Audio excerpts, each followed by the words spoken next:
kitab Al-Ghurar yang menyatakan bahwa faqih muqaddam itu ruhnya tidak pernah keluar dari jasadnya.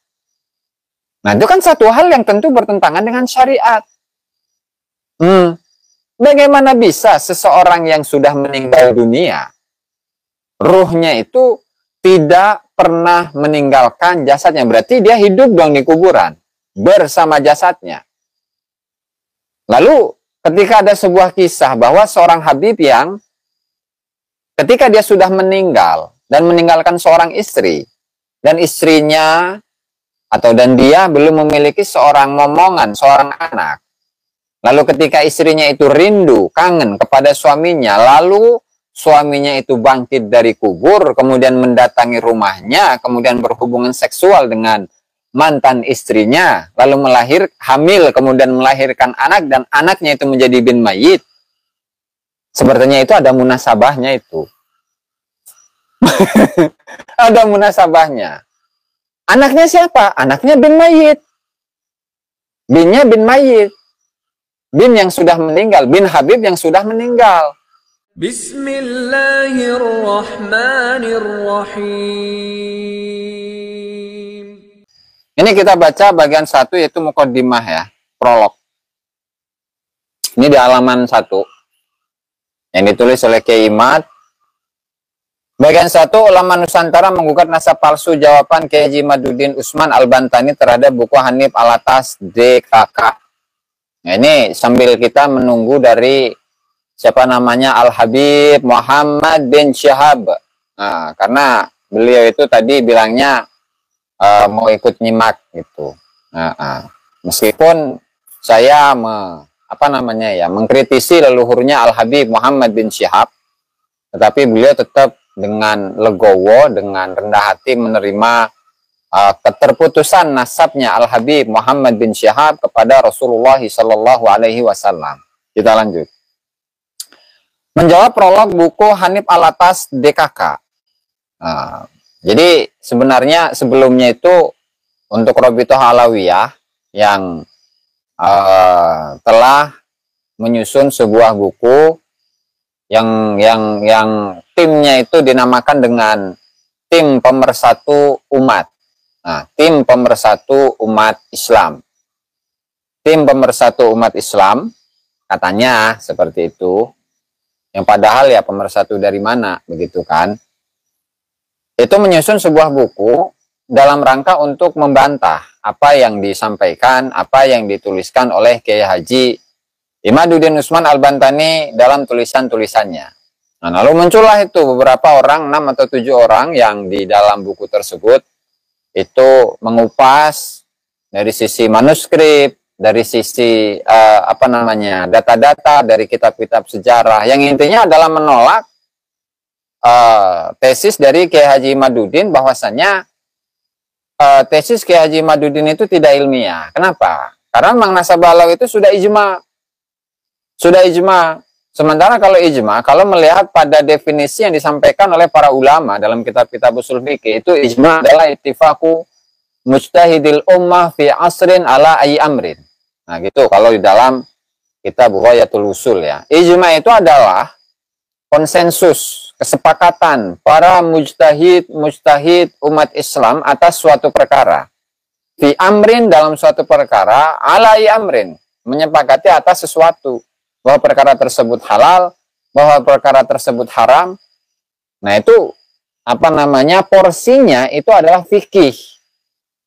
Hukum halal, wajib, haram, mubah, sunnah, makruh. Ada 5. Nah, siap Kang Fauzan Kudus ya. Jadi bagaimana bisa sebuah nasab itu lalu kemudian dikatakan bahwa nasab ini sudah diijma oleh para ulama, sudah tidak ada kesepakatan sama sekali. Padahal kesepakatan tersebut itu berdasarkan atas apa? Berdasarkan atas framing, berdasarkan atas promosi, berdasarkan atas iklan dari sebuah kitab yang berjudul Al-Burqatul Musyiqah atau Ghurarul Baha'id Dhawi, atau kitab yang disusun oleh Habib Abu Bakar bin Abdullah Al-Idrus yang berjudul apa namanya? Saya jadi lupa kan. Yang berjudul Fit Tahkim Syarif itu. Al-Juz'ul Latif Fit Tahkim Syarif. Yang kemudian di sana itu mengutip beberapa kitab ya. Kalau dalam bukunya Hanif DKK itu, Hanif Alatas DKK, itu mengutip ijma yang disampaikan oleh Imam Taqiyuddin An-Nabhani dalam kitabnya Riyadul Jannah. Kemudian mengutip dari Imam Al-Muhibbi dalam kitabnya Khulasatul Athar. Dan ini sudah kita ulas beberapa waktu yang lalu, di mana ketika kita telusuri kedua kitab tersebut, kitab Riyadul Jannah, begitu juga dengan kitab Khulasatul Athar, itu mengacunya ya kepada tokoh-tokoh Ba'lawi itu sendiri. Ya, redaksinya itu ada di dalam kitab Al-Mashra'ur Rawi, karya dari Muhammad Abu Bakar Ash-Shilli. Yang Al-Mashra'ur Rawi ini mengacu kepada Ghuraril Bah, mengacu kepada Al-Burqatul Musyiqah, di mana dalam redaksi yang disampaikan oleh Ali bin Abu Bakar As-Sakran itu akan adanya ijma para ulama dari kalangan para sejarawan, ahli fikih, ahli fatwa, para qadi, ahli tafsir, ya kan, ahli hadis, ahli Quran, dan juga ahli dalam ilmu-ilmu yang lainnya yang menyepakati bahwasannya Ba'lawi itu nasabnya sahih. Dan ketika ditelusuri, itu nggak ada data kecuali hanya berhenti kepada abad ke-9 Hijriah saja.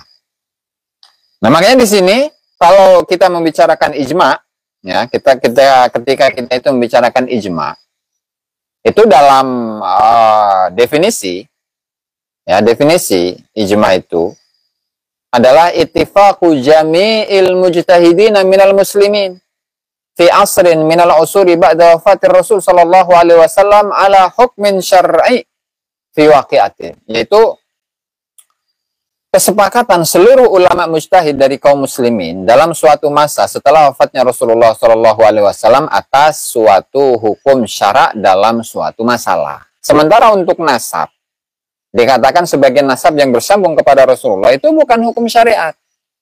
Lalu bagaimana bisa dikatakan ijma? Kecuali ketika kita memaknai ijma yang dimaksud oleh Al-Muhibbi, Yusuf An-Nabhani, atau siapa? Ali bin Abu Bakar As-Sakran, Muhammad Abu Bakar Ash-Shilli, atau Muhammad bin Ali Khirit. Nah, itu adalah ijma dalam bahasa. Apalagi Ali Gumah, betul Bang Ahmad Wafi, yang mengatakan nasab Ba'lawi sabitun bil ijma. Ya, itu kan semuanya mengacu kepada ijma. Ijma yang mana ini sebenarnya? Itu loh, ijma yang mana? Sementara dalam fikih sendiri ya, misalkan seperti ketika seseorang, nah ini pembahasannya akan merembet ini, tapi nggak masalah lah. Kalau dalam fikih sendiri, misalkan ketika kita mendapati ya banyak redaksi dari para ulama yang apa namanya menyatakan bahwasannya persoalan-persoalan tertentu yang daliluhu al-ijma, bahkan seperti misalkan dalam permasalahan ketika seseorang mengatakan kepada istrinya anti tolikun salasan. Nah, yang kemudian Al-Imam Taqiyuddin As-Subki dan juga imam-imam yang lainnya itu menyatakan bahwa itu dalilnya adalah ijma.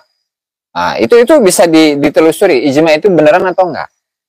Begitu. Sehingga ketika ditelusuri ternyata dari beberapa ulama-ulama dari kalangan sahabat, dari kalangan tabi'in, dari kalangan tabi'ut tabi'in dan seterusnya. Itu banyak kok dari kalangan mereka yang menyatakan bahwa ketika seseorang mengatakan kepada istrinya engkau itu ditalak 3 kali, maka jatuhnya tetap 1. Nah, kalau dalam mazhab Syafi'i itu jatuhnya 3. Nah, sehingga dalam ini saja ijma yang diklaim oleh banyak dari kalangan ulama-ulama Syafi'i, nah itu tidak sesuai dengan fakta. Ya meskipun ini bisa ditelusuri di dalam kitab-kitab fikih Syafi'i, tetapi secara faktanya seperti itu.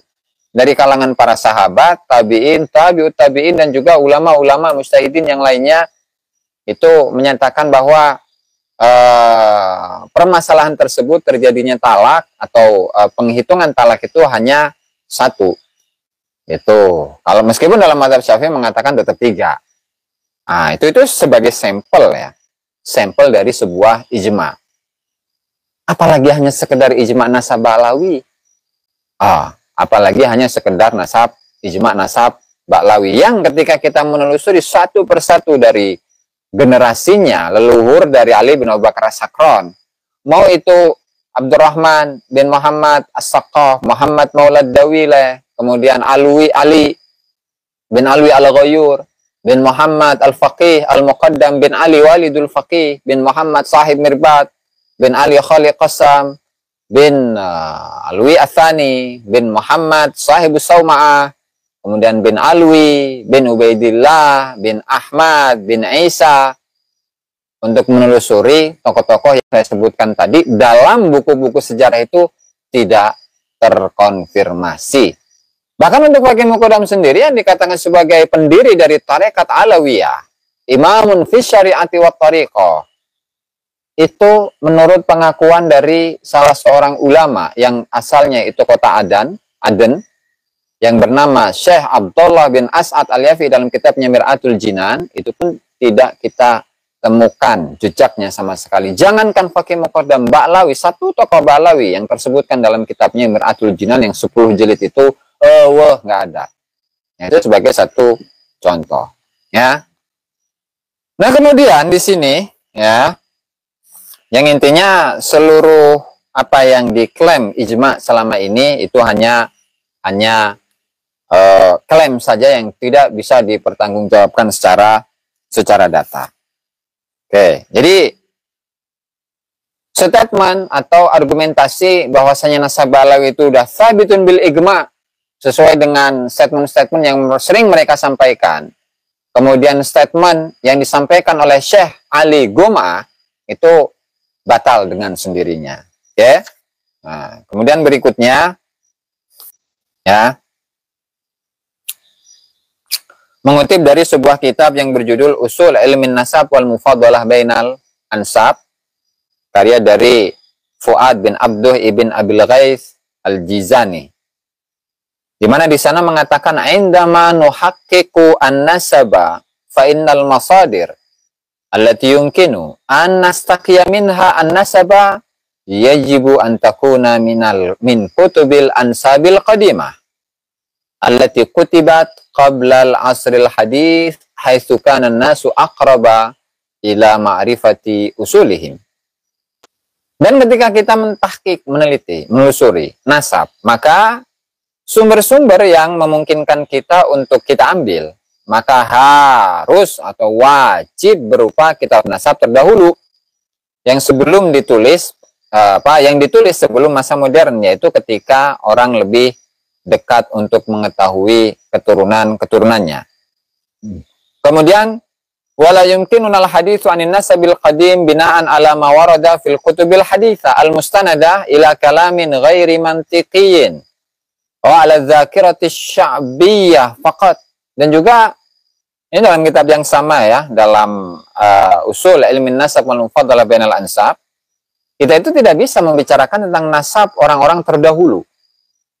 Kita ingin membicarakan tentang nasab dari Al-Imam Ahmad Al-Muhajir Ilallah Ahmad bin Isa, tapi sumber yang kita gunakan itu adalah Ali As-Sakron. Kenapa? Di situ terdapat keterputusan data sebanyak atau sejumlah 550 tahun kalau dalam tulisan.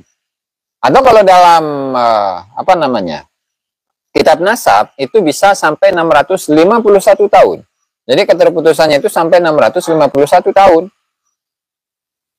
Untuk mengecek, menelusuri sebuah nasab dari seorang tokoh yang hidup pada tahun atau yang meninggal pada tahun 345 Hijriah, tentu nggak bisa. Tentu nggak bisa. Apalagi ya, kitab-kitab yang baru ini bersandarkan kepada kalam ghair mantiki, kepada statement yang tidak logis. Bagaimana statement yang tidak logis? Atau masa kita ini menerima suatu informasi bahwasanya Ahmad bin Isa Al-Muhajir Ilallah itu datang dari Basrah membawa harta yang begitu banyak sampai berkarung-karung, apa satu ininya itu, berkintal-kintal emas dibawa dari Basrah pada tahun 317 Hijriah sampai kepada Hadramut. Sementara di tahun itu juga ketika melewati kota Mekah ini sedang dikuasai oleh Qoromitoh. Di mana Qoromitoh ini, ya, di dalam Masjidil Haram itu membunuh sampai ribuan orang. Ada yang mengatakan 1.500 orang, ada yang mengatakan sampai 6.000, bahkan ada yang mengatakan sejumlah 13.000 jamaah haji yang dibunuh. Dalam kondisi seperti itu. Lalu dengan enaknya nih ya, Ahmad al-Muhajir ilallah yang datang dari Irak, melewati kota Mekah, melewati kota Madinah, dengan membawa harta yang begitu melimpah, semuanya itu dari emas, bersama 80 orang, dengan enaknya melewati kota Mekah, sementara kondisi Mekah itu dikuasai oleh Qoromitoh. Nah, itu tentu adalah satu hal yang tidak logis, tidak bisa diterima oleh nalar sehat. Sehingga ketika sebuah nasab yang kemudian mengacu kepada informasi-informasi yang seperti ini, ya jelas tertolak, bos. Mustahil. Mustahil bisa diterima. Kenapa? Ya karena untuk jamaah haji saja, itu sampai 10 tahun. Itu tidak dilaksanakan haji mulai dari tahun 317 sampai 327. 10 tahun itu nggak ada haji. Nah beda. Kalau misalkan kitab tersebut itu adalah kitab fiksi, adalah sebuah kitab karangan bebas, novel barangnya ya. Itu adalah kisah-kisah novel. Seperti apa? Seperti Alfu Lailah wa Lailah, kisah 1001 malam. Seperti kisah apa lagi? Seperti kisah Malin Kundang. Bukan novel Bang Mu'min atau novel Alay Drus, bukan. Tapi buku novel, buku fiksi, karangan, cerita-cerita. Nah beda. Nah ini mengatakan ya buku-buku yang seperti ini kemudian disandarkan, menganggap kisah-kisah novel, ya kisah-kisah cerita, kisah-kisah dongeng sebagai sebuah data sejarah. Ini kan logika mana yang akan menerima kitab-kitab yang seperti itu? Oke, rokok dulu, saudara.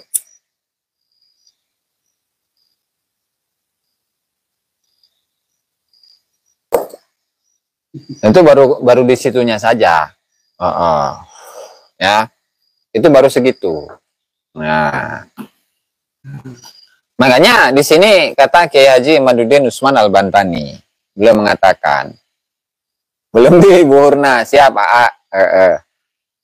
Hanif DKK juga perlu memahami kaedah-kaedah ilmu nasab. Tidak setiap ada ulama yang mencatat nasab itu bisa dijadikan dalil isbat nasab walaupun ia ulama besar. Dan tidak semua catatan nasab itu bisa untuk menjadi hujjah kesahihan nasab.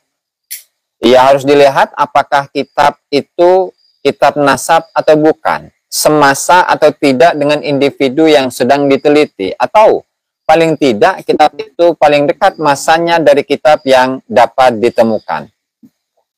Kalau yang kitab nasab, maka harus dilihat pula informasi itu bertentangan dengan kitab nasab sebelumnya.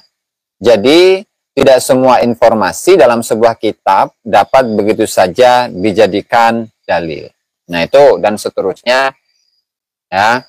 Dan seterusnya itu bisa dibaca di dalam bukunya Kiai Haji Imaduddin Usman Al-Bantani. Nah sekarang masuk pada materi utama, karena di sini saya akan memulai ya pembedahan kitabnya, bukunya Kiai Haji Imaduddin Usman Al-Bantani yang berjudul Ulama Nusantara Menggugat Nasab Palsu, ya, dengan salah satu Kiai Banten yaitu Ustadz Qurtubi Jailani Lebak.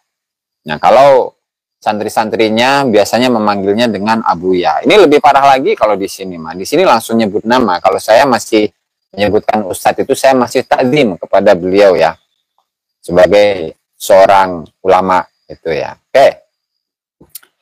Menanggapi kata pengantar Qurtubi Lebak, ini sesuai tulisannya, saya baca, tidak saya tambahi, tidak saya kurangi ya. Di antara yang dikatakan Qurtubi Lebak atau inisialnya KL. KL ya, KL. Adalah, ini tulisannya Ustadz Qurtubi. Beliau menuliskan, keabsahan nasab Balawi, nasab Sadah Balawi, semenjak berabad-abad lalu sudah diakui oleh para ulama besar ahli syariat, ahli nasab, dan ahli sejarah. Jika dirunut, tidak kurang dari 100 kitab karya ulama non-Ba'lawi yang di dalamnya terdapat pengakuan terhadap keabsahan nasab Ba'lawi atau status Ba'lawi sebagai Al-Husaini, keturunan Sayyidina Husain atau Ashraf atau Sadah. Ulama-ulama tersebut berasal dari berbagai negara dan berbagai mazhab Ahlussunnah wal Jamaah atau Aswaja, bahkan di luar Aswaja. Sehingga tidak heran jika sebagian ulama seperti Al-Imamul Muhibbi, Al-Imamun Nabhani, Al-Allamah Syekh Ali Gum'ah sampai berani menyatakan bahwa kesahihan nasab Ba'lawi diakui secara ijma atau konsensus ya. Ini kutipannya dari Ustadz Qurtubi Jailani. Lalu bagaimana kritik atau komentar yang disampaikan oleh Kiai Haji Imaduddin Usman Al-Bantani kepada Ustadz KL. Ustadz KL ya. Qurtubi Lebak. Nah, kata KL, keabsahan nasab Ba'lawi sudah diakui berabad-abad oleh para ulama besar. Siapa ulama besar dalam ilmu nasab yang mengakui nasab Ba'lawi? Seorang ahlu nasab yang hidup sezaman dengan Ba'lawi, yaitu Ibnu Inabah yang wafat tahun 828 Hijriah, tidak mengakui nasab Ba'lawi sebagai keturunan Ahmad bin Isa. Apa bukti ia tidak mengakui nasab Ba'lawi padahal ia hidup di masa Abdurrahman As-Saqqaf yang katanya ulama besar, Umar Al-Muhdhar katanya juga ulama besar, Abu Bakar As-Sakron katanya juga ulama besar. Jika mereka ulama besar, tentu mereka dikenal. Jika mereka dikenal, maka jika diyakini mereka keturunan Ahmad bin Isa, akan dicatat oleh Ibnu Inabah sebagai keturunan Ahmad bin Isa. Nyatanya tidak. Nyatanya tidak. Kenapa tidak dicatat? Ya karena memang mereka diyakini oleh Ibnu Inabah bukan sebagai keturunan Ahmad bin Isa. Apalagi misalkan seperti Syekh Al-Buraihi dalam kitabnya Tabaqat Sulaha il-Yaman ketika menyebutkan dua tokoh dari Ba'lawi. Yang pertama adalah Ali bin Alwi, Ba'lawi. Kemudian yang kedua itu adalah Umar bin Abdurrahman yang dikenal dengan Sahibul Hamra, Ba'lawi juga. Itu dikatakan apa? Syekh Syamsuddin. Dikatakan Syekh. Kemudian juga Ali bin Alwi, Ba'lawi, itu juga dikatakan Syekh.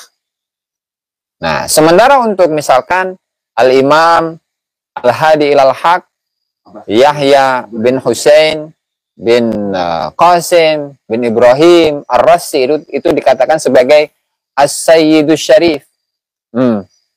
Itu juga dengan salah satu dari keturunannya Syabdul Qadir Al-Jailani disebut sebagai As-Sayyidus Syarif.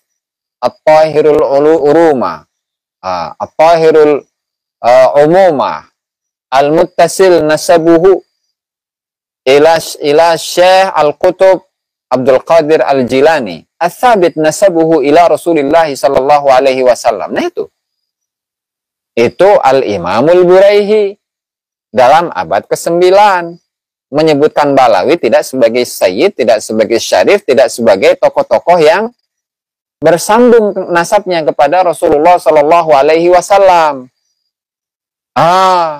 Jadi begitu. Ya, berarti artinya di abad ke-9 itu adalah baru proses untuk mempromosikan nasabnya kepada para ulama. Begitu. Yang tentu saat itu di masa Al-Imamul Buraihi, padahal beliau itu adalah orang Yaman, itu belum mendapati informasi bahwasanya Ba'lawi itu adalah keturunan Rasulullah Shallallahu Alaihi Wasallam. Lalu ijma dari mana? Seperti kata Ustadz Qurtubi ini, ijma dari mana? Meskipun Syekh Yusuf An-Nabhani mengatakan ijma, Al-Imamul Muhibbi mengatakan ijma, Syekh Ali Gum'ah itu pun juga mengatakan ijma. Nah, itulah masalahnya. Ya. Itu. Begitu juga dengan salah satu tokoh yang hidup, para ahli nasab, yang diantaranya adalah Syekh Ibnu Inabah, yang memiliki kitab Umdatul Talib. Sebenarnya banyak juga untuk kitab-kitab yang ditulis oleh Syekh Ibnu Inabah. Ada Umdatul Talib Al-Kubra, ada Al-Wusta, ada As-Sughra. Kalau ditulis-tulis semuanya ini, begitu juga dengan kitab apa namanya ya, Al-Fakhriyah atau apa gitu. Saya lupa namanya. Itu pun juga tidak disebutkan itu. Bahwa Ahmad bin Isa Al-Abah An-Nafat itu memiliki seorang putra yang bernama Abdullah atau Ubaidillah. Sama-sama itu. Oke, sebagai contoh lagi nih, kita lanjutkan. Sanggahan dari Kiai Haji Imaduddin Utsman Al-Bantani kepada Ustadz Qurtubi ya. Penulis kitab nasab dari Yaman abad ke-9 Hijriah saja, Muhammad Kazim Al-Yamani, yang wafat pada tahun 880 Hijriah, tidak mencatat keluarga Abdurrahman As-Saqaf sebagai keturunan Ahmad bin Isa. Ini ulama Yaman. Ulama Yaman. Kang Bani. Abad 9 itu, wahai KL, abad 9 itu, wahai KL, wahai Ustadz Qurtubi, nasab Ba'lawi baru dipabrikasi, baru di produksi, baru diijtihadi, ia baru dicatat secara formal oleh Ali As-Sakron yang wafat pada tahun 895 Hijriah dalam kitabnya Al-Burqatul Musyiqah. Lalu ulama-ulama setelahnya yang ada kaitan dengan Ba'lawi mencatatnya sesuai pengakuan Ba'lawi itu tanpa memverifikasi dalam kitab-kitab nasab mu'tabar. Nasab keluarga Abdurrahman As-Saqaf baru masuk kitab nasab tahun 996, abad ke-10 Hijriah, setelah 651 tahun wafatnya Ahmad bin Isa. Sebelum masuk kitab nasab, hal itu didahului pengakuan mereka sendiri dari tahun 895 Hijriah. Jadi, mereka mengaku sebagai keturunan Ahmad bin Isa itu setelah 550 tahun. Lalu setelah 101 tahun dari pengakuan itu, baru nasab mereka masuk kitab nasab, yaitu Tuhfatut Talib. Itu pun dengan pengakuan penulisnya bahwa nasab Ba'lawi ini masuk bukan berdasarkan kitab nasab, tetapi berdasarkan ta'liq. Apa ta'liq itu? Catatan kaki. Ta'liq, tulisan di secari kertas yang ia temukan saja. Dan indikasi kuat bahwasanya ta'liq yang dimaksud itu adalah kitab Al-Burqatul Musyiqah. Meskipun kitab Al-Burqatul Musyiqah sebenarnya bukan untuk dalam rangka menjelaskan tentang nasab, tetapi menjelaskan tentang ilbasul khirqah, ya, tetapi kitab tersebut terdapat penjelasan secara detail, penjelasan secara lengkap tentang kenasaban Ba'lawi, yang kemudian Ba'lawi itu diklaim sebagai sebuah nasab yang sudah disepakati oleh para ulama, bahkan diijma oleh para ulama. Subhanallah, ya, luar biasa ini. Oke, kita sebagai guru tidak boleh mengajarkan taklid buta. Kita sebagai guru tidak boleh mengajarkan taklid buta kepada para murid kita agar murid kita menjadi ulama mumpuni. Ulama yang memiliki nalar kritik seperti Al-Imam Syafi'i, Al-Imamul Hanafi, Al-Imamul Maliki, Al-Imam Ahmad, dan sebagainya. Bukan malah menjadikan murid kita bodoh, hanya menerima apa yang telah difikirkan dan ditetapkan ulama masa lalu. Ya betul. Sehingga kenapa yang saya ini memiliki banyak guru dari kalangan habaib, lalu saya ini justru mengkritisi nasab habaib dan hal-hal yang sifatnya itu khurafat dalam kitab-kitabnya Habib. Yang kemarin misalkan di dalam kitab Al-Ghuror yang menyatakan bahwa Faqih Muqaddam itu ruhnya tidak pernah keluar dari jasadnya. Nah, itu kan satu hal yang tentu bertentangan dengan syariat.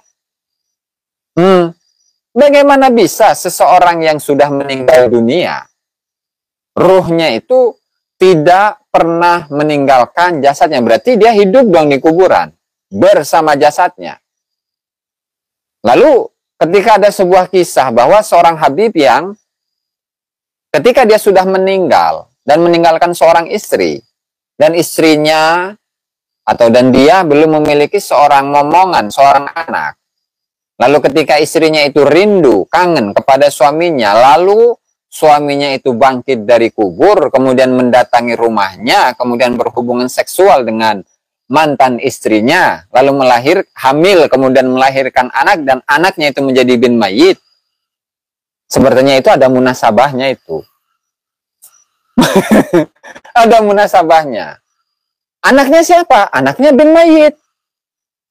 Binnya bin mayit. Bin yang sudah meninggal, bin Habib yang sudah meninggal. Sementara di sisi lain, ruhnya Faqih Muqaddam itu tidak pernah meninggalkan jasadnya Faqih Muqaddam. Ya, kemarin sudah kita ulas itu dari kitab Ghurarul Baha'idhawi. Nah, apakah hal-hal yang seperti ini kemudian ketika seorang santri itu memiliki nalar yang kritis, dia akan menerima begitu saja? Oh iya, itu adalah garamah dari seorang tokoh yang namanya Al-Faqih Al-Muqaddam yang ruhnya itu tidak pernah berpisah dengan jasadnya. Berarti indepayet dong. Berarti dianya itu tidak mati dong. Bau pesing cenage. Nah, artinya hal-hal yang seperti inilah yang oleh kalangan santri itu harus dia kritisi. Nggak tahu itu apakah itu zombie atau bukan itu. Binnya bin mayit. Binnya bin mayit, dan itu dituliskan di dalam kitab Diwan Abdurrahman bin Ubaidillah As-Saqaf. Nah, itu ada. Apalagi sekarang misalkan banyaknya kuburan-kuburan yang palsu begitu. Ya, makamnya makam kucing. Terus diyakini sebagai makam wali. Apalagi di mana itu yang baru saya angkat tadi maghrib di Batam, itu terdapat banyak puluhan makam. Di mana makam-makam ini, yang puluhan makam ini, ya itu berdasarkan atas ronsen kuburan. Makanya baca Bin, ya, makanya baca Bin, bukunya itu sudah pernah saya ulas itu ada di dalam bukunya Habib, ada binnya bin mayit. Nggak tahu itu keturunannya siapa saja, saya kurang tahu kesananya.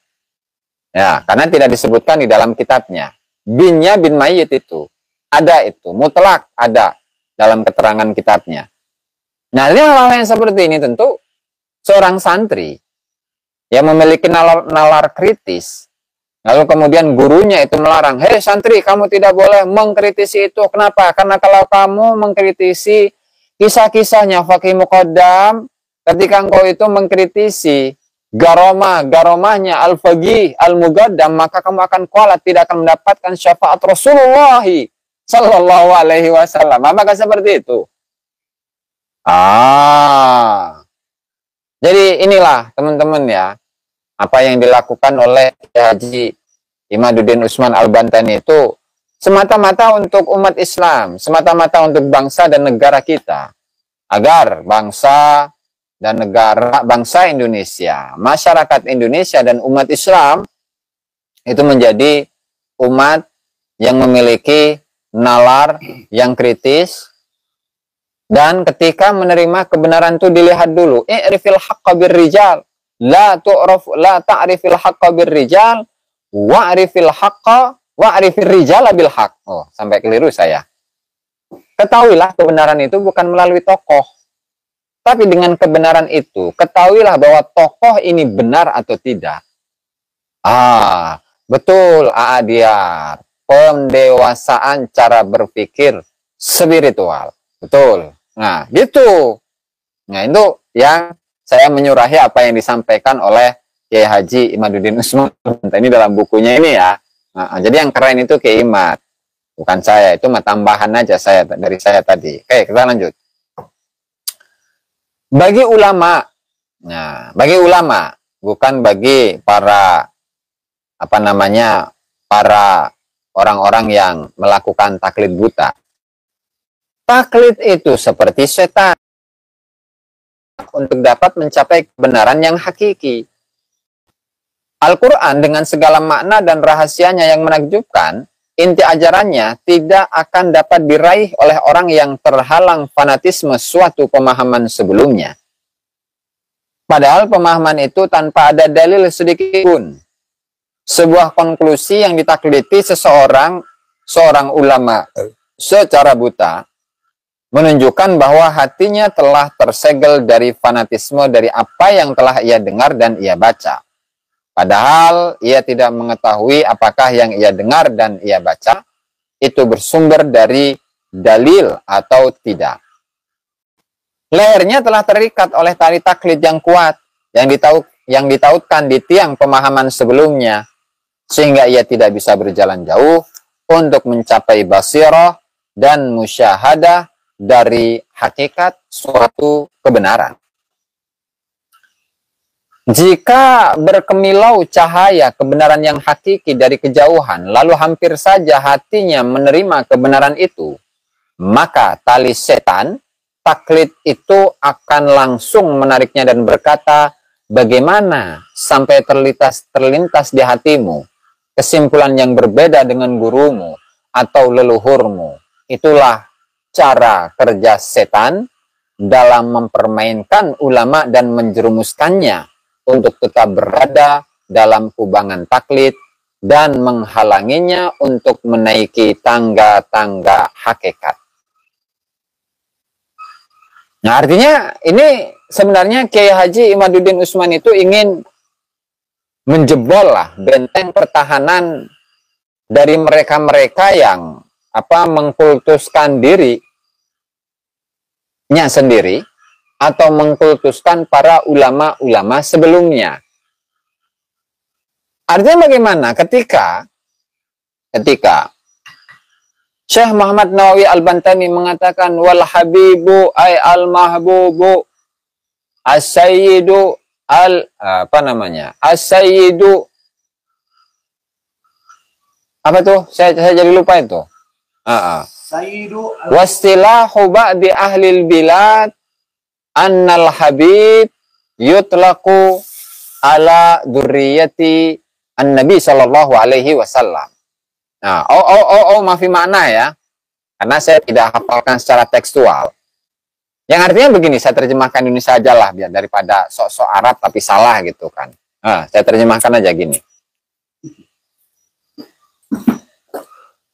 Ketika dalam kitab Uqudul Lujain menyebutkan satu tokoh dari kalangan Habib yang bernama Al-Habib Al-Imam Sahibut Tariqatil Masyhurah Abdullah bin Alwi Al-Haddad.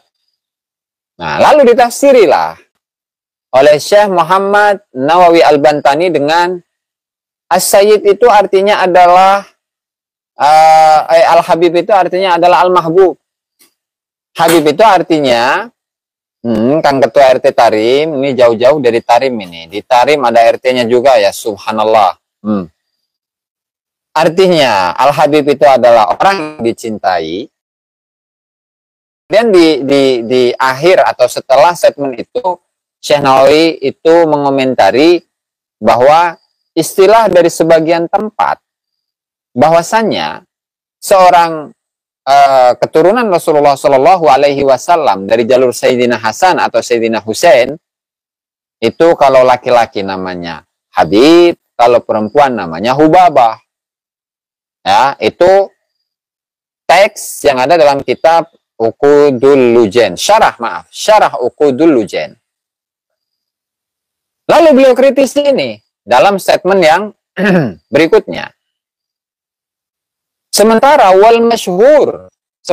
untuk istilah yang masyhur di kalangan para ulama bahwa keturunan Rasulullah Shallallahu Alaihi Wasallam itu namanya atau gelarnya adalah Sayyid dan Sayyidah, Syarif dan Syarifah.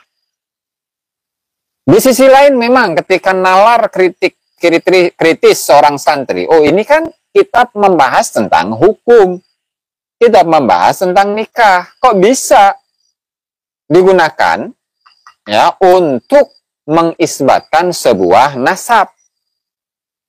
Kalau untuk menjadikannya sebagai sebuah indikator, sebuah korina, ya itu bisa saja. Tapi ketika menjadikan itu sebagai sebuah pengisbatan dari Syekh Muhammad Nawawi Al-Bantani kepada Habib Ba'alawi, nah itu ada hal yang salah. Sehingga apa? Nalar kritis yang dimiliki oleh seorang santri ketika menyikapi teksnya Syekh Muhammad Nawawi Al-Bantani, ya itu tidak bisa digunakan untuk mengisbatkan nasabnya Ba'alawi. Betul, Aadiar. Ditambah lagi misalkan statement yang disampaikan oleh Hadratus Syekh Kiai Haji Hasyim Asy'ari dalam Muqaddimah Al-Qanunul Asasi yang mengutip dari seorang Habib yang bernama Al-Habib Ahmad bin Abdullah, atau dibalik itu, saya rada lupa itu, Abdullah bin Ahmad atau Ahmad bin Abdullah. Di mana di situ disebutkan Sayyid juga. Lalu dengan gampangnya ini Kibin atau Habib menyatakan bahwa oh itu adalah isbat. Ada isbat dari mana? Oh, itu mah sedang membahas tentang organisasi NU, sedang membahas tentang konun asasi, ya, atau bahasa lainnya itu ADART ya, anggaran dasar, anggaran rumah tangga Nahdlatul Ulama. Ini kan tidak sedang membicarakan tentang nasab. Lalu kok bisa itu teksnya Hadratus Syekh Kiai Haji Hasyim Asy'ari digunakan untuk mengisbatkan nasab? Sehingga ketika dikaitkan dengan apa yang disampaikan oleh Kiai Haji Madudin Usman Al-Bantani itu sudah runtuh dengan sendirinya itu. Ya. Subhanallah. Karena apa? Ulama itu terbagi menjadi 3. Kita lanjut ya. Pertama, ulama yang diberikan kemampuan ilmu yang interdisiplin dari berbagai sisi pengetahuan, yang dengannya ia dapat beristihad secara mutlak langsung dari Al-Quran dan hadis. Dan bagi ulama semacam ini haram bertaklid kepada ulama lainnya. Ini satu nih, ulama yang pertama nih, berarti ulama yang hebat, memiliki pemikiran yang mencerahkan. Kedua, ulama yang mengetahui pendapat ulama mujtahid beserta dalil-dalilnya, maka yang mentarjih mana di antara para mujtahid itu yang pendapatnya didukung oleh dalil yang kuat, lalu yang mengikuti pendapat yang didukung oleh dalil yang kuat, walau pendapat itu berbeda dengan mazhabnya sendiri. Ini dalam fikih khususnya ya. Dan kalau dalam mazhab Syafi'i itu disebut sebagai para ashabul wujuh, akidah. Kaidah-kaidahnya itu adalah kaidah-kaidahnya Syafi'i. Kemudian dia aplikasikan ke dalam cabang-cabang atau permasalahan-permasalahan fikih. Nah, fikih itu. Lalu yang ketiga adalah ulama yang mengetahui pendapat-pendapat para mujtahid, yang mengetahui bahwa pendapat para ulama itu masing-masing mempunyai dalil, namun ia tidak mempunyai kemampuan mentarjihnya, atau ia mampu namun ia tidak mempunyai waktu, maka ia boleh bertaklid kepada para mujtahid itu. Dalam masalah ini pun sebenarnya terjadi perbedaan pendapat para ulama, ada yang membolehkan baginya taklid, ada yang mengharamkannya. Namun, jika ulama mengetahui bahwa pendapat itu tidak mempunyai dalil apapun, baik dari Al-Quran, ijma, dan qiyas, maka haram baginya mengikuti pendapat itu. Dengan dalil la taqfu wa la taqfu ma laysa laka bihi ilm. Inna sam'a wal basara wal fuada kullu ulaika kana anhu mas'ula. Yang tidak kamu tahu, udah jangan sok tahu intinya. Kenapa? Karena semuanya, mau itu pendengaran, mau itu penglihatan, ya, mau itu hati, semuanya itu akan dimintai pertanggungjawaban oleh Allah Subhanahu wa taala. Dan seterusnya ini. Nah, artinya banyak sekali Al-Qur'an menyindir orang-orang yang selalu mengatakan kita ikuti orang-orang tua kita saja. Padahal orang tua kita tidak maksum. Walaupun orang tua kita ulama, belum tentu ia selalu benar. Ia manusia yang bisa saja salah, bisa juga benar. Kewajiban kita adalah memverifikasi setiap apa yang diucapkan oleh orang-orang tua kita. Jika itu benar, maka kita perkuat.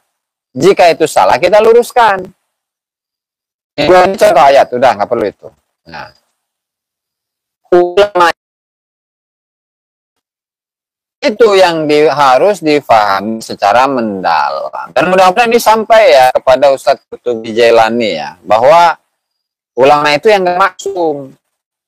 Ketika Syekh Muhammad Al-Bantani mengatakan tadi ya yang disampaikan ini, ya Al-Habib ay Al-Mahbub, kemudian apa namanya Sahibut Tariqat,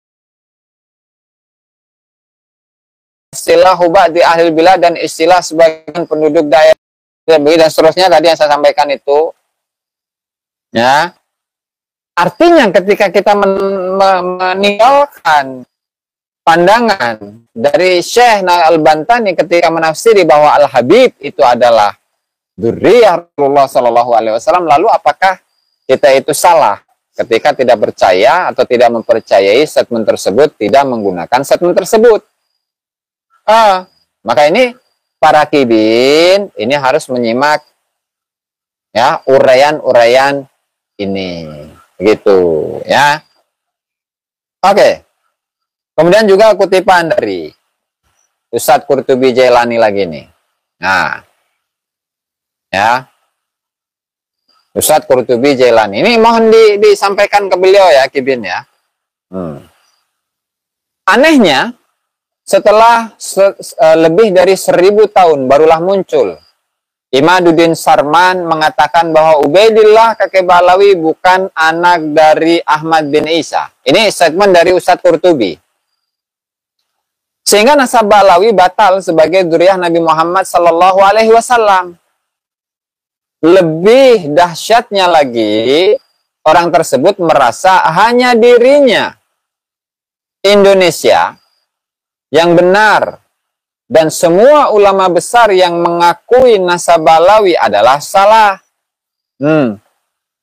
Belum lagi ditambah dengan narasi-narasi kebencian, diskriminasi, rasis yang dihembuskan oleh Imaduddin dan kroninya. Wallah la haula wala quwata illa billah. Itu statement dari Ustadz Quthubi. Suka bawa ras gitu Kiai. Aing mah orang Arab, dia mah orang Ajam. Nah, orang Arab itu jelas lebih unggul daripada orang Ajam begitu. Yang siapa namanya Abuya Muhtadi itu juga sempat disebut Ajam itu oleh Bahar Smith. Padahal Bahar Smith itu lebih Ajam daripada orang Ajam. Ya. Nah, Kibin kalau mengeluarkan ini statement-statement yang tidak menunjukkan akan akhlak dari seorang muslim, saya kick. Soalnya nggak menambah wawasan untuk saya dan juga teman-teman. Ya, Kibin. Ya, coba kita ini lagi nih. Nah, sekali lagi kick udah. Ya. Jangan spam. Spam itu yang nggak ini, yang nggak bermanfaat. Gas. Kick, gas, lengit, gas. Lalu bagaimana pandangan dari Kiai Imad atau bantahan dari Kiai Haji Imaduddin. KL, ya, siapa namanya? Ustadz Qurtubi. Perlu tahu. Dan itulah mengapa kita perlu terus belajar. Bahwa penulis bukanlah orang yang pertama mengatakan Ubaid bukan anak Ahmad bin Isa. Tetapi itu adalah ucapan seorang ulama besar Ahlus Sunnah wal Jamaah, yaitu Al-Imam Fakhruddin Ar-Razi dalam kitabnya Asy-Syajarah Al-Mubarakah. Dia mengatakan wa amma Ahmad Al-Abah faqibuhu min salasati banin. Adapun Ahmad Al-Abah itu keturunannya dari 3 anak. 1, Muhammad Abu Ja'far Birrai. 2, Ali Biromla. 3, Husain Aqibuhu bin Sabur. Di mana Ahmad Al-Abah memiliki 3 keturunan. Yang pertama Muhammad, itu di kota Rai, di kota Ras. Kedua, Ali, ada di kota Romlah. Kemudian yang ketiga, Husain dan keturunannya ada di Nisabur. Ini bisa dilihat di kitab Asy-Syajarah Al-Mubarakah halaman 111. Nah, dari kutipan di atas, Al-Imam Fakhruddin Ar-Razi tegas menyebutkan bahwa Ahmad Al-Abah bin Isa hanya mempunyai anak 3, yaitu Muhammad, Ali, dan Husain. Ahmad Al-Abah tidak mempunyai anak bernama Ubaidillah. Dari ketiga anaknya, semuanya menurut Imam Fakhruddin Ar-Razi tidak ada yang tinggal di Yaman. Dari situ, berita selanjutnya dari abad ke-9 bahwa anaknya tambah 1, yaitu Ubaid atau Ubaidillah atau Abdullah tertolak. Wassalam. Nah, itu ya statement yang disampaikan oleh Kiai Haji Imaduddin Usman Al-Bantani, ya, di dalam bukunya berjudul Ulama Nusantara Menggugat Nasab Palsu. Subhanallah ini. Betul. Adiar. Seharusnya Ustadz Qurtubi harus tahu untuk menentukan nasab itu tidak main-main, apalagi nasab kepada Nabi. Kan sering kita bahas.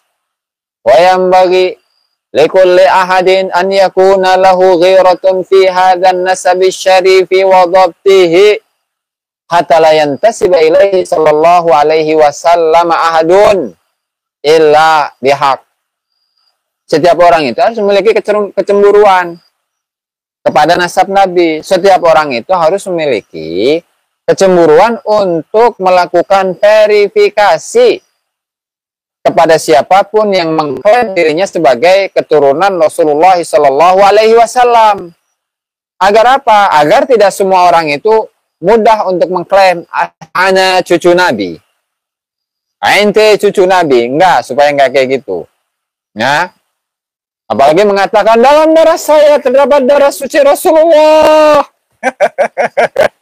Gila ini. Aduh, la ilaha illallah. Apalagi buat bisnis, belum lagi buat kuburan. Masalah. Al-Fathur Rabbani, yaitu sebuah pembukaan, penyingkapan ketuhanan, karya dari Tuan Syekh Abdul Qadir Al-Jilani rahimahullahu ta'ala, ya. Karena selama ini kita banyak yang tertipu. Di depan seolah-olah dia itu memposisikan dirinya sebagai seorang wali kutub di zaman now, begitu. Ya. Di sisi lain, di belakang, ya, ada yang hobi makan daging anjing, hobi minum minuman keras, kemudian apalagi main wanita, perempuan, cewek. Belum lagi mainnya itu ke diskotik. Mending ke diskotik itu dakwah, ya, mengajak kepada kebaikan. Tapi ke diskotiknya itu sama sama-sama minum, sama-sama ngegele, sama-sama segitulah.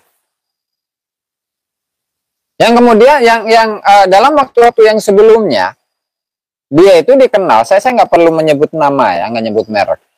Di waktu-waktu sebelumnya dia itu dikenal sebagai seorang wali, mursyid tarikat, kemudian sebagai ketua sufi sedunia. Ternyata di belakang itu beda.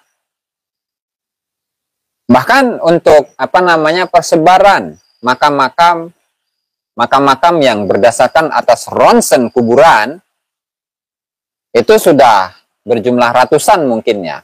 Dan tadi waktu maghrib yang saya angkat itu di Batam saja itu jumlahnya puluhan loh. Nah, itu jumlahnya puluhan. Belum lagi di daerah-daerah yang lain. Nah, makanya di sini kita perlu untuk sedikit merenungi satu pesan yang disampaikan oleh Hadratus Syekh Kiai Haji Hasyim Asy'ari yang mengatakan, "Idza kanat tauhidu bibabid dari wasyirku dakhilad dar, fahuwa nifaqu bi'ainihi." Ketika zahirnya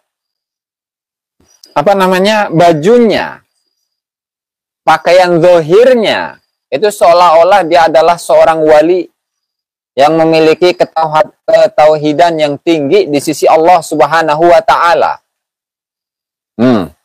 Yang memiliki kerohanian yang luar biasa. Yang sholatnya itu langsung di arsy, di Sidratul Muntaha. Tetapi kemudian ternyata di belakangnya itu berbeda. Dunia kabeh, duit kabeh, keropak kabeh, diskotik semuanya. Nah, maka ini adalah an-nifaqu bi'ainihi. Ini adalah kemunafikan yang murni.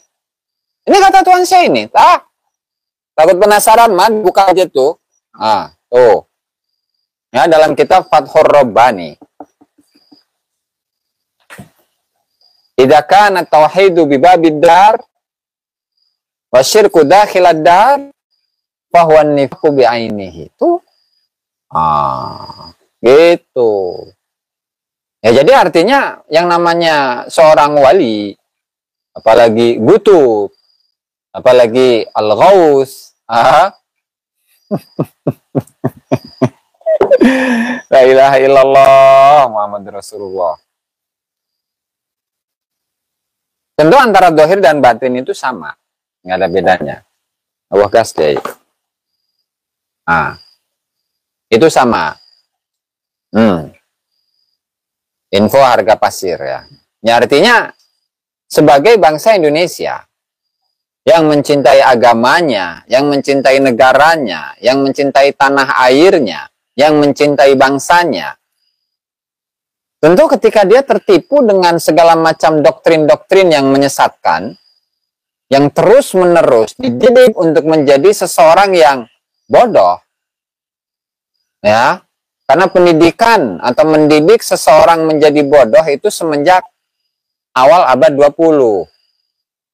Ya, dari 1929 itu sudah ada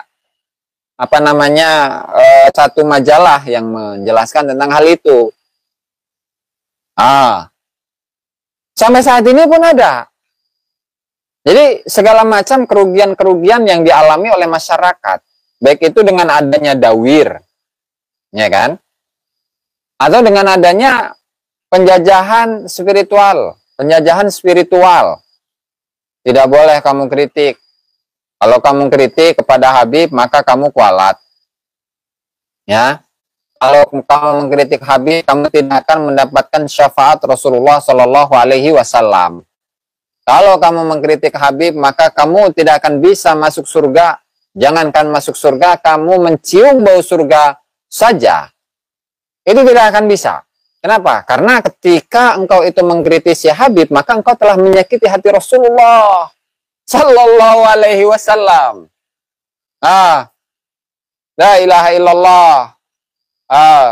Jadi begitu. Artinya bangsa Indonesia ini harus menjadi bangsa yang cerdas.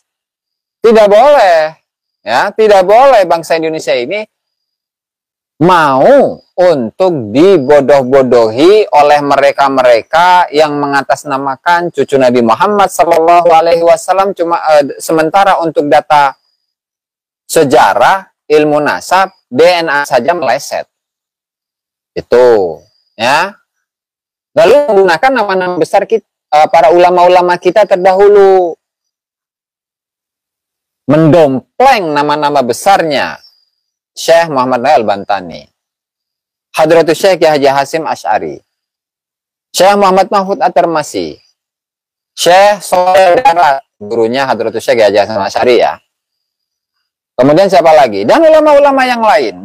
Siapa namanya? Bahmun. Begitu juga dengan ulama-ulama yang lain. Mendompleng nama besar para tokoh, mendapatkan legitimasi bahwasannya nasab Habib itu adalah nasab yang bersambung kepada Rasulullah Sallallahu Alaihi Wasallam. Bahal Bangkalan. Subhanallah, Al-Habib Muhammad Syihab. Mana saja, Bib? Ini sudah mau saya tutup, Bib. Antum telat. Masalah. Ya. La ilaha illallah. Mbah Khalil Bangkalan pun sama dikatakan sebagai seorang tokoh yang mengesahkan nasab Habib. La ilaha illallah. Antum jangan begitu, Bib. Muhammad Syihab. Masa antum itu bosan ngeliat muka saya, Bib? Jangan begitu, Bib. Nanti antum saya kick, Bib. Oke. Jadi sebelum saya tutup, barangkali dari teman-teman, ya, ada pertanyaan. Nah, kalau ada pertanyaan yang bagus, Kang Tingit, itu nanti saya kasih giveaway. Gimana? Hadiah lah, selanjung yang bahasa Inggris. Hadiah. Iya, Beb, siap, Beb.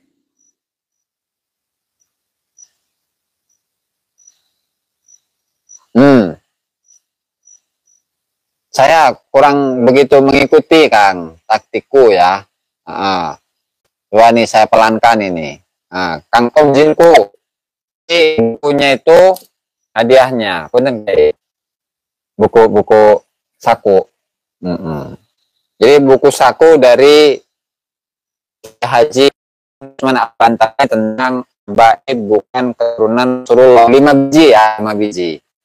Jadi yang dapat nanti teman-teman akan dikirimkan 5 eksemplar dari buku sakunya Kiai Imad, Habaib bukan keturunan Rasulullah, ya.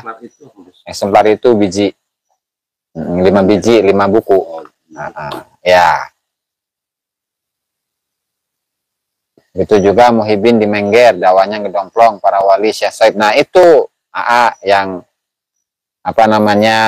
memprihatinkan, ya. Sekolah itu apa, Gus? Sekolah itu ini nih. Ini ke atas gitu tuh.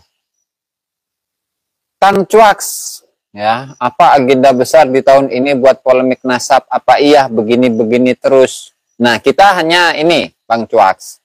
Ini satu Bang Cuaks, nanti di-save ya nomor saya yang kemarin, ya. Bentar.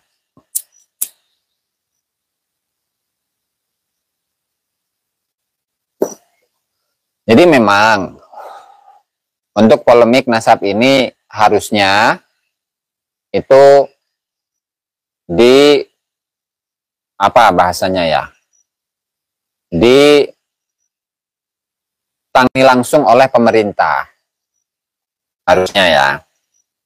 Tetapi ingat, Kang Cuaks, bahwa masyarakat di akar rumput ini memerlukan adanya pencerahan-pencerahan yang selama ini mereka-mereka itu menjadi korban dari Habib.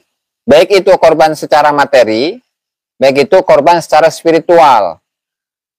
Kalau korban materi bagaimana? Ya didawir. Korban secara spiritual bagaimana? Ya dia dijajah secara spiritual. Tidak boleh. Karena dia itu adalah muridnya Habib.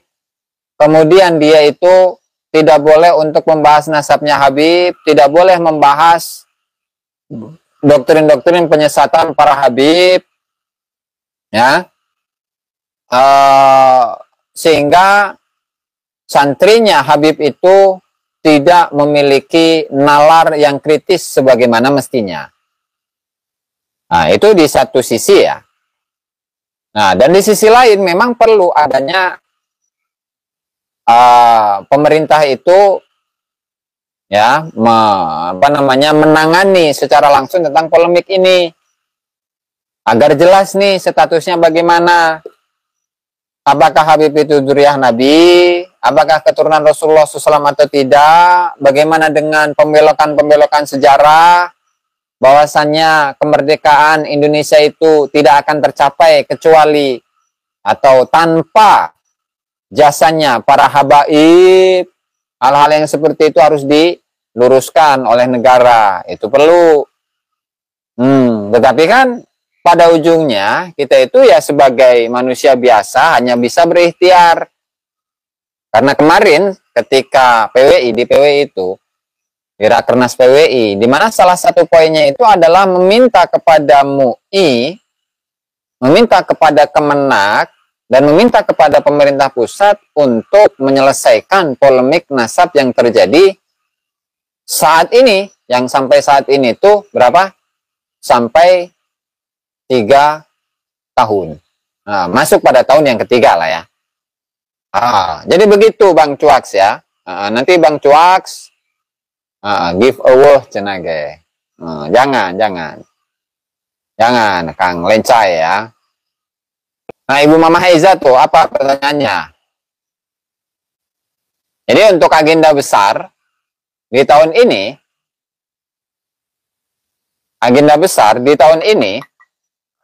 ya kembali menyemarakan ini kajian nasab, tidak hanya dari sudut pandang ilmu nasab saja, tapi merembet kepada permasalahan kesejarahan bangsa Indonesia, begitu juga kecintaan terhadap tanah air, dan juga pembelokan sejarah yang dilakukan oleh oknum Habib untuk tokoh-tokoh nasional Indonesia. Jadi begitu ya, Kang Cuaks. Nah, untuk pertanyaan yang kedua, Kang Ting It ya. Nanti saya sebutkan ininya, nomornya di akhir nanti sebelum penutup. Abdullah bin Ali Al-Haddad itu apakah benar dulunya buta sejak kecil? Jadi butanya memang sejak kecil, Kang Ting It. Ketika umur 3 tahun, Habib Abdullah Al-Haddad itu menderita penyakit cacar. Cacar atau apa ya, yang panas itulah. Yang kemudian Habib Abdullah Al-Haddad itu buta. Nah, lalu bagaimana cara untuk bisa mengkaji banyak ilmu? Ya dengan beliau mendengarkan. Jadi misalkan beliau punya khodamnya, khodam manusia ya, punya khodamnya. Itu disuruh untuk membacakan itu, dibacakan begitu ya. Terus, nah kemudian lama-kelamaan pengetahuan itu di-save di dalam pemikirannya, di dalam otaknya. Yang kemudian Habib Abdullah Al-Haddad itu ya tidak lama kemudian menjadi waliullah begitu, menjadi waliullah. Dan dalam kehidupannya Habib Abdullah bin Ali Al-Haddad itu saat beliau masih hidup ya, itu tidak semua masyarakat Tarim itu mengikuti beliau, menjadikannya sebagai guru, enggak. Tapi justru yang ngaji kepada beliau itu ya 1-2 orang, itu pun dari luar. Dari Hautoh, yang diantaranya adalah Habib Ahmad bin Zain Al-Habsyi. Kemudian dari, yang dekatnya Hautoh itu, saya lupa namanya. Namanya Habib Muhammad bin Umar bin Smith, dan satunya lagi saya lupa. Jadi itu orang-orang luar. Sehingga beliau menyatakan apa? Muridnya menyatakan bahwa penduduk kota Tarim itu adalah maddahul kubur, adalah orang-orang yang suka memuji kepada kuburan. Kenapa? Ya karena ketika Abdullah bin Ali Al-Haddad, meskipun beliau buta, tapi beliau adalah waliullah, beliau adalah wali kutub. Tidak ada dari penduduk Tarim yang mempercayai beliau. Bahkan ketika Habib Abdullah Al-Haddad itu masih hidup, dikatakan sebagai ya ada semacam meremehkan begitu kepada Habib Abdullah bin Alwi Al-Haddad. Nah, jadi begitu Kang Tingit ya. Ini 3 aja dulu ya, nanti besoknya nyusul. Nanti insya Allah akan dibagikan 5 eksemplar dari buku Habaib bukan keturunan Rasulullah Sallallahu Alaihi Wasallam, buku saku ya, lumayan ini.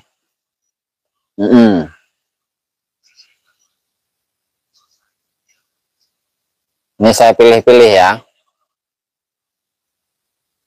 Waduh, Ketua RT Tarim. Habib Muhammad jangan begitu, Beb. Antum tuh ngeledek aja, Beb. Kualat nanti antum. Nah, itu paham tuh, dijawab tuh sama Adiar itu. Adiar. Pemerintah akan turun ikut campur bila sudah membahayakan stabilitas nasional. 3 ya. Yang ketiga, mana ini pertanyaannya? Kang Fuad Al-Jihad. Ini 3 ya. Kang Fuad Al-Jihad. Kenapa Habib sulit berpikir logis dan senang mendoktrin? Apa ada DNA-nya begitu? Waduh, gimana ya? Saya rada nganu ini. Oke. Untuk pertanyaan Kang Fuad Al-Jihad, di mana Habib itu kenapa ketika berpikir itu sulit untuk memiliki pemikiran yang logis dan lebih cenderung kepada mendoktrin? Apa DNA-nya begitu? Saya rasa memang seperti itu. Jadi karena ini sudah ratusan tahun ya, dari tahun 900-an atau abad ke-9, 10, sekarang abad 15 ini. 9, 10, 11, 12, 13, 14, 15. Nah, 500 tahun lebih ya. Masuk pada abad yang ke-6. Mereka itu mendapatkan privilege, mendapatkan kelebihan, mendapatkan keistimewaan tersendiri dari masyarakat. Lantaran apa? Lantaran masyarakat itu dengan mudahnya menerima mereka sebagai keturunan Rasulullah Shallallahu Alaihi Wasallam. Bahkan yang sudah kecil sekalipun, umur 3 tahun, umur 5 tahun itu harus cium tangan. Harus cium tangan. Kenapa? Ya karena dia cucu Nabi, begitu kan? Karena dia adalah cucu Nabi. Nah, sehingga ketika di dalam kitab-kitabnya Balawi itu seringkali menyebutkan bagaimana keunggulan dan keistimewaan yang mereka miliki. Mau itu kitab yang disusun pada abad ke-9 Hijriah, ke-10 Hijriah, 11, 12, 13, 14, bahkan yang sekarang sekalipun itu tetap menunjukkan bagaimana keistimewaan yang mereka miliki, sehingga orang lain itu harus memuliakan mereka. Nah, sehingga inilah yang menjadi nilai istimewa yang mereka miliki. Dan hal inilah yang akan mereka pertahankan. Bagaimanapun caranya. Ya, meskipun seandainya tentang DNA, bahwa DNA yang menurut pengetahuan ilmu DNA itu adalah ilmu yang modern, dan validitasnya itu sampai 99,99%, itu tetap mereka tolak. Kenapa? Ya tadi, dengan membonceng nama-nama besar para ulama-ulama yang dulu pernah bersinggungan dengan para habib. Dan seolah-olah mereka ini yang berhusnudzon ini mengakui nasab Balawi. Nah, sehingga karena sudah bercokol selama ratusan tahun, sehingga itu sulit untuk dilepaskan dari diri mereka. Dan bahkan ketika memiliki seorang murid sekalipun yang tidak mempercayai kenasaban mereka, yang menentang mereka, itu tetap pasti akan dilanat, akan ditakut-takuti dengan tidak mendapatkan syafaat Rasul sebagai murid yang su'ul adab, sebagai seorang murid yang durhaka. Meskipun muridnya itu mempertahankan kebenaran. Nah, jadi begitu, Kang, Fuad Al-Jihad. Jadi kesimpulannya adalah bahwa ijma yang diklaim selama ini baik itu oleh golongan Balawi sendiri atau non Balawi mengenai kenasaban dari Balawi yang katanya sudah ijma dari zaman dulu sampai zaman sekarang, ya, itu bertentangan dengan fakta. Dan itu tidak bisa dipertanggungjawabkan. Lalu kemudian mengenai metodologi yang dimiliki oleh para ulama untuk menelusuri nasab atau khusus untuk kritik ya kepada Ustadz Qurtubi Jailani, ya, itu adalah dengan apa? Dengan menyatakan bahwasanya sebagai seorang muslim, seseorang itu harus menjadi seorang muslim yang memiliki semangat belajar yang terus-menerus ada. Sehingga apa? Sehingga kesimpulan yang selama ini diyakini oleh dirinya itu bisa jadi bertentangan dengan kebenaran itu sendiri. Sehingga seorang santri, apalagi seorang kiai, apalagi seorang ulama, itu tidak boleh taklid buta. Senok horgronya cinta Habib, dan senok horgronya itu meragukan nasabnya Habib. Ya, itu saja mungkin. Vandenberg pun sama. Senok horgronya pun meragukan Habib, ya. Itu saja mungkin barangkali yang dapat saya sampaikan dalam kesempatan kali ini. Mudah-mudahan bermanfaat untuk kita semua, ya, dan tidak lupa kita doakan kepada seluruh umat Islam. Allahumma ighfir ummat Sayyidina Muhammad. Allahumma asli ummat Sayyidina Muhammad. Allahumma arham ummat Sayyidina Muhammad. Allahumma jbur ummat Sayyidina Muhammad. Allahumma ansur ummat Sayyidina Muhammad. Allahumma rizuk ummat Sayyidina Muhammad. Allahumma sallim ummat Sayyidina Muhammad. Allahumma farid an ummat Sayyidina Muhammad. Allahumma ja'alna min ummati Sayyidina Muhammad. Wa sallallahu ala Sayyidina Muhammad wa ala alihi wa sahbihi wasallam. Walhamdulillahi rabbil alamin.